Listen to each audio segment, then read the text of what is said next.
Hey, welcome to Wolf's Watch. As always, as one of the leaders of the pack, I'm out hunting for information, interesting people that you need to meet and hear about that can help you be a better leader, help you with your entrepreneurial journey. Today, we have Bryan Adams with us. And as I'm introducing Bryan, I want to ask you a question. Have you ever met somebody, it seemed like a seemingly random coincidence that you crossed paths, yet you find out that you have so much in common, that the person you've met has so much to offer, so much wisdom, and is just a kick in the pants to hang out with? That's Bryan Adams. We crossed paths in what seemed like a coincidence, and it turned out that we've gotten to be good friends, colleagues over the years since then. Bryan, thanks for joining us. Big Wolfie, thank you for having me. Yeah, it was, 5, 6 years ago now? Oh, longer than that. I think it's more like 7. Yeah, at least. 7 or 8. Speaker's Girl and Orange, but it's been a kick. It's been a fun ride so far. Now, as you're watching this, we're running an experiment today, and I appreciate you being part of that.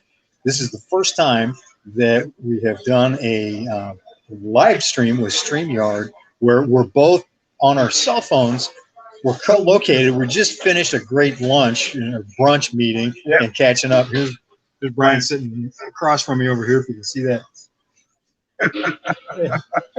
So if the sound's a little bit off, I apologize for that, but we thought this would be kind of a fun way to bring you into the conversation and just have kind of a coffee and a chat. We are at the Golden West Diner in beautiful Garden Grove, California.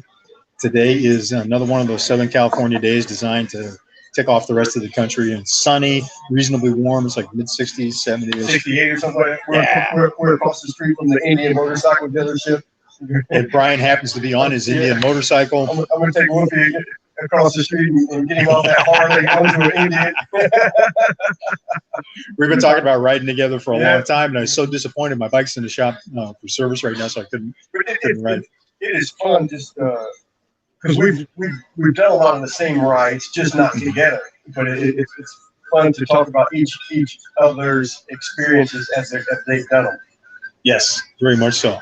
And I think that's a lot, and that's true in business. When you surround yourself with other business owners and like-minded people, you get together and you've been in a certain time of business growth to where that guy's been through it, and he's been through it, or he's getting ready to head into it. Because my friend and mentor Les Brown says that you're either in something right now, you just came out of something, or you're headed for something. But there's always something.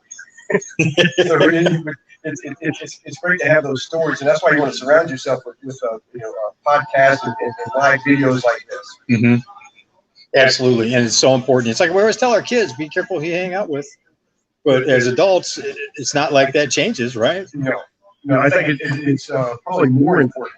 And I know, because I've got the 2 daughters, and as much as I want to be an influence on them, I know I'm not. It's their peers that they hang around with. They're going to, they have a 9% better chance. I got like a 1% chance of trying to influence them. Yeah, but still, it's the example that you set too. It is. They watch. It may not seem like it, but they're watching. Yeah. Which is true for any leadership role, whether you're a parent or running your company. People are watching. It may not seem like it, but you're living in a fishbowl. Yeah, always. So the last year has been a pretty, shall we say, interesting year for most folks. And what you brought up, we should have started off with that. Is I think this is almost the week that they went into the 2 weeks. That's true. In the curve, but it was February of last year is when we were together. We were all at it. I had an event. You came over to help me out, and that's the last time we really got together face to face like it is right now. Yeah. So it's been a year. Yes, and as you're watching this, we're at a restaurant in Orange County, California. It's open. We don't have to wear our masks. We're doing what we're supposed to be doing. Yes. So don't be fretting about that. We're following the guidelines. But it has, it's amazing. The 2 weeks, 3 weeks to flatten the curve has now been a year, and it's been devastating with a lot of businesses and people's lives in general. How have you continued to thrive with your businesses? I've been watching what you've been doing. We stay connected online. You've still been very, very active in continuing to build out your business. What made the difference Well, I think like and you mentioned it when we were having lunch earlier, is as soon as this happened, you kind of drew a line through all your plans, and you said everything has changed probably forever. We don't know, and so you almost have to wake up day to day now with what am I allowed to do, what can I do, how many people can I reach, how can I reach them at this point, how can I help them, because as a business coach and me working with a whole bunch of other entrepreneurs is I've got to adjust what I tell these guys now, depending on what they're allowed to do, how they can reach their clients, how they can serve their clients. And it's tough in that aspect. Okay. Yeah, Bryan, I just want to let you know, and as you're watching this, let you know also, I just moved to another section. We're sitting too close, and the microphone on my phone, I can hear the echo. So yeah, I just moved it a little bit farther away. So sorry about that. And we've got some comments here. Who's joining us? New comments. Hang on a second. Mary Schoberg-Dresbach from Michigan. And thanks for the heads up on the echo. Mary is my buddy's wife who was with us on the run through Utah in 2019 that we're talking about. Mary, we just spent a good half hour talking about you. I'm glad you joined us. And Mary, I don't have an echo. I just say everything 3 or 4 times like that. I'm trying to get my point across. Yeah, and because I know Mary and Steve have ridden through South Dakota, where you were talking about earlier, Bryan, as well. They've been to Sturgis and in Rapid City and through that area.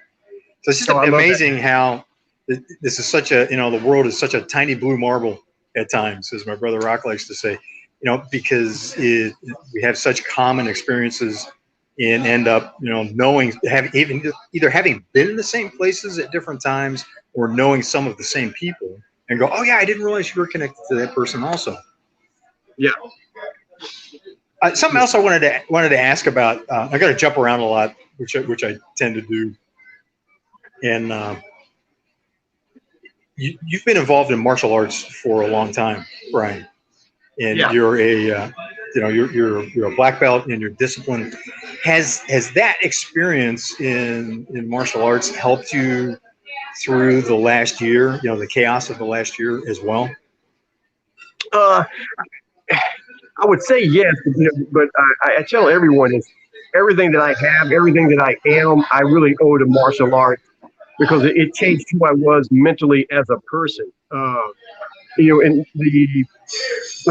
the minimum wage is getting ready to go up maybe to $15 an hour. I don't know. Should it be $20 an hour like my buddy Jim Rohn says? It's not a ladder, it's a starting point. But the first 18 years of my life, I was on welfare. Even though I had left the nest at the age of 15, was living on my own with friends, my mom still collected that welfare check until I was 18.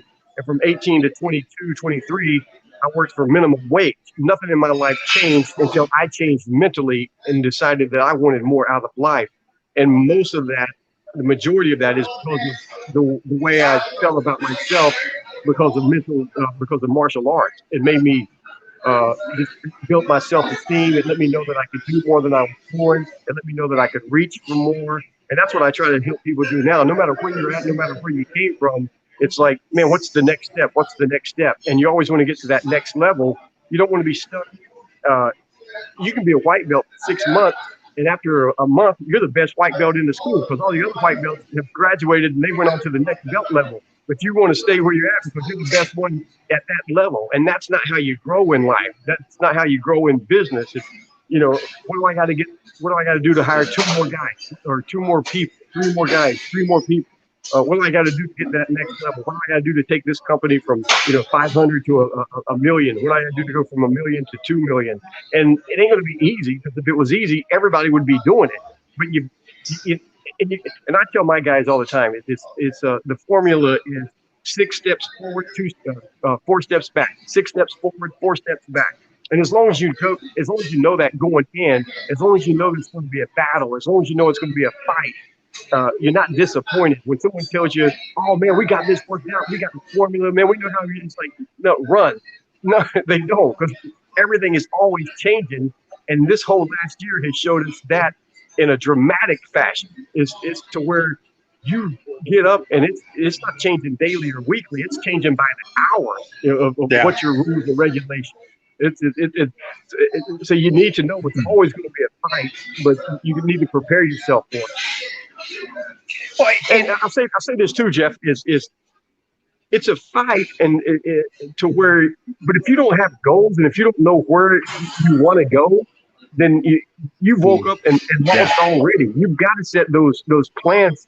You got to know what it is, why you're getting out of bed, why you're taking the actions you're taking. What is it that you need to be doing? If you don't know which direction you're headed, you've already lost. I could be you, even as yourself. I know you as a great coach, a great mentor. You could be the best like navigation system in the world. When you go to Google Maps and you type in that address, the first thing it does is find out where you're at so it can give you directions to get to where you want to go. But if you don't type something into the freaking address, you can sit there all day long waiting for Google Maps to work. And it's like, man, I've been working. I'm just waiting on you. And that's what life is. Life is like, dude, I'm Google Maps for you. You just got to tell me where it is you want to go, what you want to do, and I'll help you get there. But right now, you're just sitting there staring at it going, why ain't it working? It's broke. No, you're broke. You got to come up with where you want to go first, where you want to take your business, where you want to take your personal life, where you want to take your relationship. You've got to set that destination. Right. Without the destination, there's no way to get the roadmap and know where to turn and what to avoid, which streets are dead ends. Yeah, and you just told me the great story of being out there in Utah and having to take a detour, and you wasted time, maybe an hour and a half thinking about, do I want to go the detour that they're sending me? And you looked at their directions, going, no, that ain't what we want to do. And that's what you do in business. And maybe you got a business coach, maybe you're taking some advice, you're reading some books, and you just said it. When you got that little feeling in the back of your head, the way you were describing to me earlier, it's like no, go with your gut. These directions aren't right for me, and that's okay. But only you know that. Yes. I can't tell you. You can't tell. Only you know. You got that. God gave you that sixth sense. You get that feeling, so you kind of know. Nah, these ain't the directions I need at this moment. Mm-hmm. And the more you listen to it, it's just something that we both know Glenn Morshire, and it's something that he always teaches. The more you listen to it, the better. The more it talks, the stronger that gets. And the more calibrated it gets, right? He says if you ignore it, then you don't, and it doesn't, you don't get that heads up as much. If you follow it, then you get better at knowing when, I get better at knowing when I'm actually getting a little tap at the back of my head, or when, my ego's just saying, nah, go ahead, it'll be okay, do that when it's not the best next step, should we say. Exactly. So you do a lot of coaching and run masterminds and help people build businesses. What can you share a key shift in perspective in terms of your mindset that has enabled you to make that transition from just being on the payroll as a worker to now being an advisor to other leaders? And it's going to go back to is why you get out of bed. I think a lot of times we as individuals, like you just said, it's that sixth sense. If you're not listening to it, you're not paying attention to it. If you're not letting it shape you and use it, the more you use it, like any other muscle or anything else in your life, the more you use it, the stronger it gets.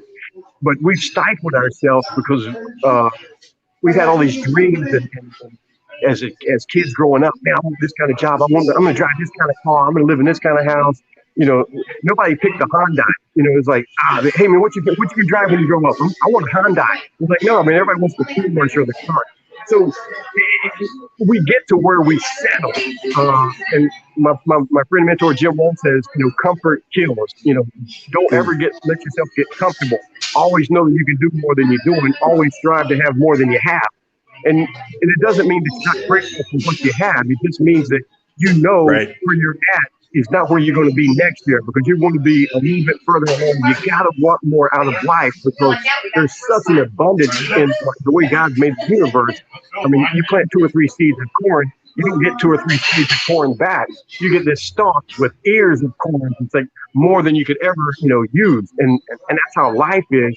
But you've got to get to where you want more out of life.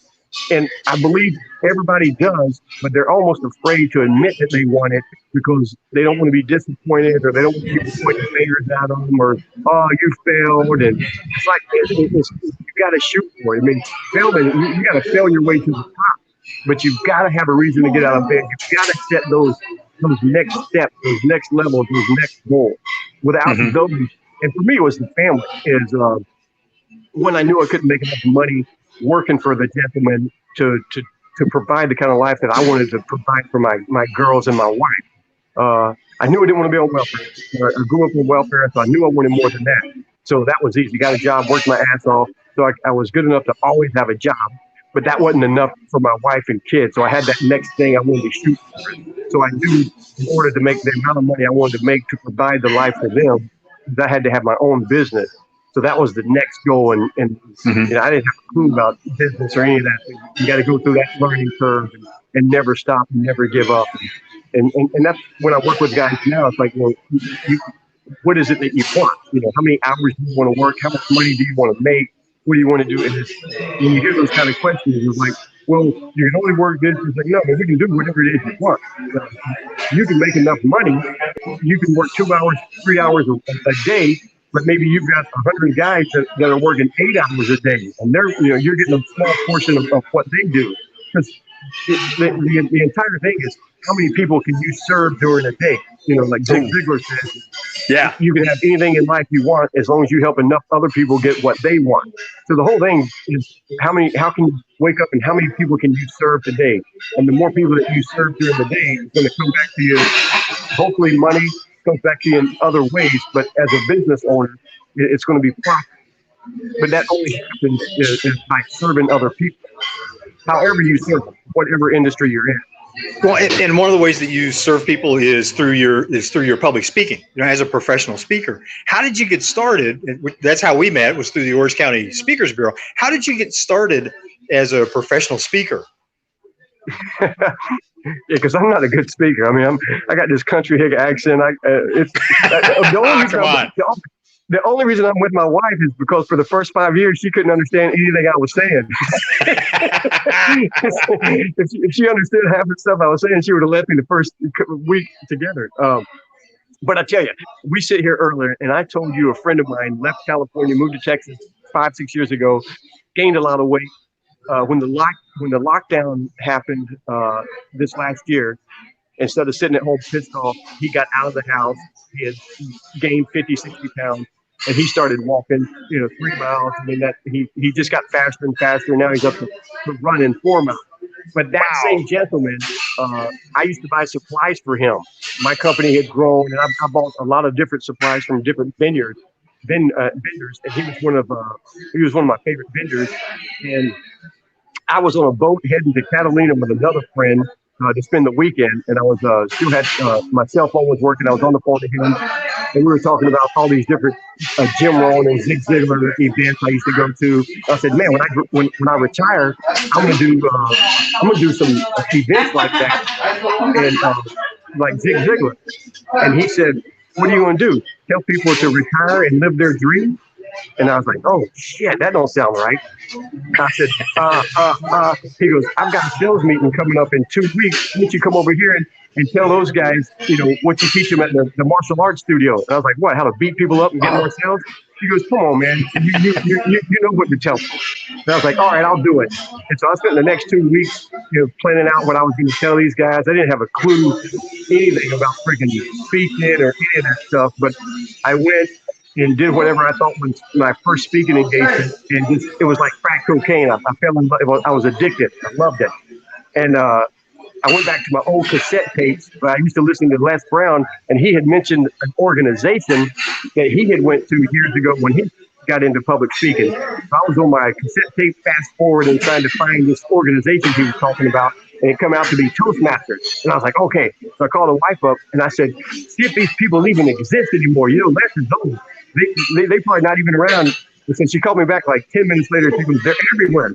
I said, what do you mean they're everywhere? She goes, they got these Toastmasters locations everywhere. I said, she goes, they got one tomorrow at 7 a.m. I said, yeah, that's too early. She said, there's another one at 12. I said, damn, they are everywhere. So she set me up. I went to a Toastmaster event the next day at 12 o'clock and fell in love with it. You know, they were hitting this bell every time someone went or and they were counting their ums and ahs, and I was like, man, I'm in. I said, if you guys would do that to me, I'll sign up right now. And I never looked back. I tell people now, even in business, like whether you have any inkling to become a speaker or not, I beg every business owner to join a Toastmasters club for the simple fact that the best thing I've got out of Toastmasters was how to listen. And you need that. You need it itself. You know, for the money, it's one of the best educations you can get, and they should be charging 10 times what we charge. But it's a phenomenal organization, and through that I kept growing and met a lot of people that sent me in the right direction, and ended up being able to join Les Brown, and we hit it off, and he was training some speakers. He wanted me to kind of teach them what I was doing, which I wasn't doing anything except being nasty. I didn't know any better, and that was the whole thing. A lot of guys try to be speakers, and they get on in front of audiences, and they try to speak in a way that's not really them, where just like all sales, everything is about relationship. And when you're in front of a group of people, you need to be who you are, because that's going to come across, and they're going to relate to you. But as soon as you start trying to stand at the right place at the right time, use the right word, if it's not a natural the way you speak, I always tell people, you speak to a group of 6,000 the same way you would speak to a group of 6 sitting at dinner. You've got something you really got to tell them, because it can change their life, it can grow their business. And you need to convey that the same way you convey it at Denny's is the way you're going to do it at a big 6,000 room seminar. Yep, absolutely. And that was 2001. It's just interesting that you have coaches and mentors and trainers in your martial arts journey, and you've applied the same thing to your professional speaking. You've applied the same thing to your business, and it seems there's a theme there, where you've relied on taking advantage of what was offered from coaches and mentors that were very good at what they did, and now you're doing the same for other business owners. And the thing is, so I'm in North Carolina at I'm out of the house at 15 type of deal. At age of 16, really nowhere to live, nothing to do. So I end up quitting school. I end up leaving North Carolina, coming to California. But so when I got into the whole business world, martial arts changed me mentally, let me know that I could be more. It gave me the self-esteem that I never had as a kid growing up. But I was blessed because at quitting school at 16, I knew how stupid I was. I knew how uneducated I was. I knew I didn't have any of the answers. And a lot of us leave after 8 years of a university with a master's degree in business, think we know everything, which is a huge problem. So I was open to every and anything. If you had something you thought you could teach me, man, I wanted to hear it. And to this day, I'm the same way. As it used to be the cassette tapes and the CDs and DVDs, now it's the audios and the downloads. But I'm consistently looking, reading stuff, listening to it, always trying to educate myself, daily. I just got thirsty for knowledge and never gave up on that. And I wish more people would be that. It's like, no matter how smart you are or think you are, it's just never stop that learning curve. Never give up on that. Yes, it's a lifelong journey. It really is. It is. I mean, my father's father, he was born in the 1880s. So this guy was a 19th century farmer. And he always taught that if you're not learning something new every day, you're dead. Yeah. It's and as a kid, I thought about that. I was going, wow, I'm not really sure exactly what that means. And that's kind of harsh. But as an adult, I get that. If I'm not growing, there's 2 directions in life. It's either forward or backwards. So when I think I'm coasting and resting, I'm really starting to move backwards. And to have that thirst, to have that constant curiosity and bringing in new information, reading stuff, exploring stuff. When I need that insight, when I need that information, it comes together. It's like going, oh yeah, I remember I read this book, or I talked to this person, or I learned from so-and-so something that, seemed maybe, again, back to random coincidences, right? At the time, and then all of a sudden going, you know what? Now I need that information. Now I can see how I can apply that information to what's in front of me right now. Yeah, it's well, if you call my phone, I rarely do I answer my phone. So you're going to get the message, but my message will say, make today better than yesterday and tomorrow better than today. You've got to be better today just to break even from yesterday. There's no such, like you just said it, you're either moving forward or you're moving backwards. And that's true in all areas of life. I mean, you look at plants and trees, or just, gardening, and now that spring is like 6 days away, everything's going to be blooming, but it grows to the point to where it stops growing and it stops dying. So you never want to grow. You never want to get to that point. You want to continually grow. Confucius says, when the student's ready, the teacher appears. The teacher has always been there. You just haven't been opened and ready for it. It's like that Google Maps thing that we said. The Google Map is always there. It's just waiting for you to type in that address where you want to go. Yes. You can read a book, think you got something out of it. It was great. As a man thinketh, or Think and Grow Rich. Boy, when you read it 2 times, 3 times, 4 times, it's like you never read it before, because you weren't at a part in your life to where you understood what he was trying to say the first time. So it always amazes me. I'll read something like that, and like the 3rd or 4th time I've read it, I'll go, wait a minute, when did they put that in here? Yeah, exactly. Yeah. It's like, wait, this is a new book? This is a new edition? No, you're the new edition. Right. As you're watching this, I hope you're making notes, because Bryan gave you several writer-downers there in the last 5 minutes. Holy cow. You're going to want to play this back. I'm going to have to play this back and make some more notes on this. This is great stuff. Bryan, I'm watching the time. What are you up to now? What's coming up next for you? Last year when you came and we did the event, and man, it was one of the pleasure, the big help having you there. Is our goal for last year, we were going to do these training events for contractors that build homes, or subcontractors and small construction companies, and travel the country and try to do these events to help them grow their business. And boy, we started off with a bang, and then COVID, the government, somebody shut us down. So we want to get back into that, but we've been doing it online. I'm the contractorscontractor.com, the contractor's contractor. And we're just working with small businesses and really I'm trying to look for guys that were, and girls that were like myself, to where, they have a dream of wanting more out of life, no matter where they're at right now at their stage in life. But it really comes down, like, Zig Ziglar said, money's not the most important thing in the world, but it's up there with oxygen. Someone who tells you money's not important, be wary of them, because if they lie about that, they'll lie about other things. So, I mean, it really makes a difference if you can grow a business that makes more money. It does not buy you happiness, but it sure contributes to not stressing and worrying about stuff. And stress and worry, those 2 things, fear, is like, boy, that'll put a damper on growing faster than anything. That's for me, I believe that's what causes most of sickness and disease is stress and worry. And so many of us are behind the 8 ball, just trying to wonder how we're going to pay rent or mortgage or keep the lights on, much less how to grow a business. And boy, if you can just be taught a couple of little things, it's a lot easier than what you know. And yes. So we're trying to reach more people with small companies to help them grow a little bit bigger. Not a lot, but just a little bit bigger, so they can live a more fulfilled life. Well, and if they can start that process where they're growing a few percent every month, that adds up fast. The power of compound interest over a year, 2 years, 5 years. Oh my gosh. It's just unbelievable.